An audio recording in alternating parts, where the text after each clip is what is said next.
আজকে আমরা ডিপ্রেশন নিয়ে কিছু কথা বলবো। ডিপ্রেশন এই কথাটা, যেটার ইংরেজি হলো ডিপ্রেশন, বাংলায় আমরা বলি হতাশা বা অবসাদ। এটা প্রায় দেখা যায়, প্রচুর জন মানুষ কিন্তু হতাশা বা অবসাদে আক্রান্ত হয়ে থাকে। এখন প্রকৃতিতে যেমন আমরা কোনো দিন মেঘলা আকাশ, কোনো দিন বৃষ্টি পড়ছে, আবার রোদ ঝলমলে দিন হয়, তেমনি আমাদের মনের আকাশেও কখনো আনন্দ আসে, কখনো উচ্ছ্বাস আসে, আবার কখনো দুঃখ এসে ভিড় করে। এই দোলাচলটা কিন্তু থেকেই যায়। এখন ক্লিনিক্যালি ডিপ্রেশন, অর্থাৎ যেটা মানসিক অসুস্থতা জনিত যে অবসাদ বা হতাশা, সেটাতেই দেখা যায় যে যারা আক্রান্ত হয়, ছেলে মেয়ে, তাদের মধ্যে মহিলাদের সংখ্যাই অনেক বেশি হয়।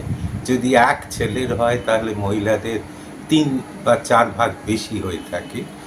কারণ মহিলাদের কয়েকটা বিভিন্ন সময় এই হতাশা বা অবসাদ ডিপ্রেশনটা বেশি হয়। যেমন প্রিমেনস্ট্রুয়াল, যখন মাসিক হয় তার সেই সময়টায় তাদের ডিপ্রেশন দেখা যায়। আবার যখন তারা সন্তান গর্ভে ধারণ করে, সন্তানের জন্ম দেয়, তারপরে হয়।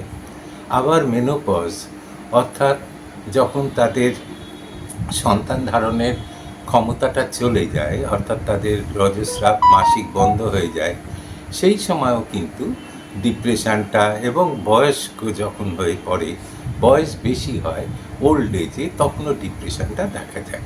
এখন এই যে ক্লিনিক্যাল ডিপ্রেশন যেটা, সেখানে কোনো কাজ করতে ভালো লাগছে না, মনটা ভালো নেই, কোনো কাজে উৎসাহ পাচ্ছে না, একটা অবসাদগ্রস্ত অবস্থা, ঘুমের ব্যাঘাত ঘটছে, অনেক সময় খিদে খুব কমে যায় অথবা বেড়ে যায়।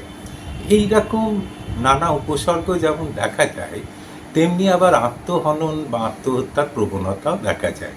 এটা যদি 2 সপ্তাহ থাকে তাকে আমরা ক্লিনিক্যালি ডিপ্রেশন বলি। কিন্তু এটা ছাড়াও আমরা এই যে হতাশা বা অবসাদ, এটা কিন্তু একটা মানসিক অবস্থা, এবং যারা আসেন, যারা এতে আক্রান্ত হয়, তাদের অনেকেরই কিন্তু চিকিৎসা হয় না। ভাবলে অবাক হয়ে যেতে হবে যে আমাদের ভারতবর্ষেই প্রায় 5 কোটির বেশি মানুষ কিন্তু হতাশা বা অবসাদে আক্রান্ত।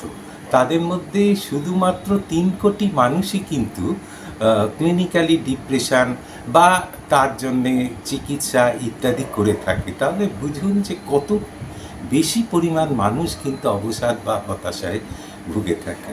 এখন এই হতাশার জায়গাতে একটা আছে যে আমরা মনে করি যে মানুষের অধিকাংশ অসুস্থতা কিন্তু অনেকটা নিজেরা তৈরি হয়।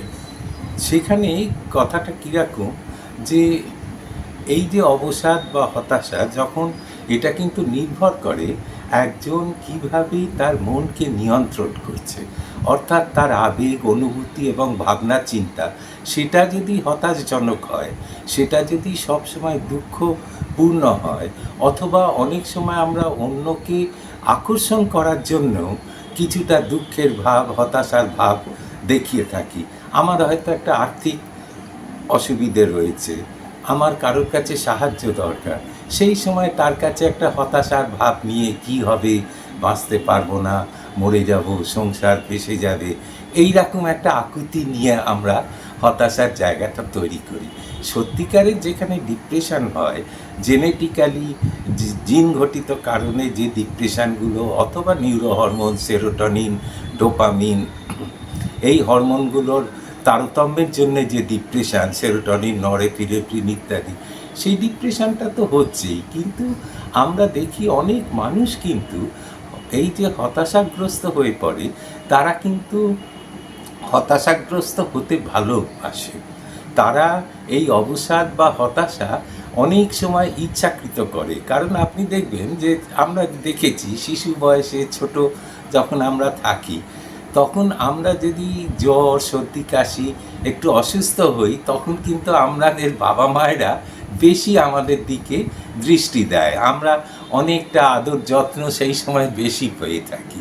এখন এটা যেমন হয়, একটা শারীরিক অসুস্থতা, তেমনি অনেক সময় মানসিক দিক দিয়েও বিয়ের পর একটা ছেলের বিয়ে হলো, ছেলের বা মহিলার বিয়ের পর স্বামী বা স্ত্রীর দৃষ্টি আকর্ষণ করার জন্য আমরা মানসিক দিক দিয়ে অসুস্থ হয়ে পড়ার একটা ভাবনা দেখিয়ে থাকি, যে আমি ভালো লাগছে না, মন ভালো নেই, কাজে উৎসাহ পাচ্ছি না, তাহলে সবাই আমাদের কাছে আসবে। সুতরাং এটাও এই হতাশাজনিত যে ব্যাপারগুলো থাকে, অবসাদটা, এটা কিন্তু 70 জনের ভেতর এই ধরনের হতাশাও থাকে। যে আমরা দৈনন্দিন জীবনে, আমরা তো জানি যে জীবনে বেঁচে থাকতে গেলে দুঃখ আছে, জ্বালা যন্ত্রণা আছে, লড়াই আছে, তার ভেতর দিয়েই মানুষকে বাঁচতে হবে।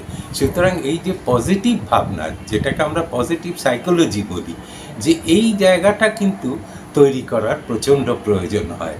কারণ যারা হতাশা বা অবসাদগ্রস্ত হয়ে পড়ছে, তাদেরকে বুঝতে হবে যে আমার এই হতাশা বা অবসাদ, এটা আমি ভাবনা চিন্তা দিয়ে তৈরি করছি, এবং যেটা একসময় মানে একজন হতাশা বা অবসাদ আছে আর সুস্থ আছে, এই যে সুস্থ মানসিক অবস্থা এবং অসুস্থ মানসিক অবস্থা, এর মধ্যে যে লাইনটা আছে সেটা কিন্তু খুব সূক্ষ্ম।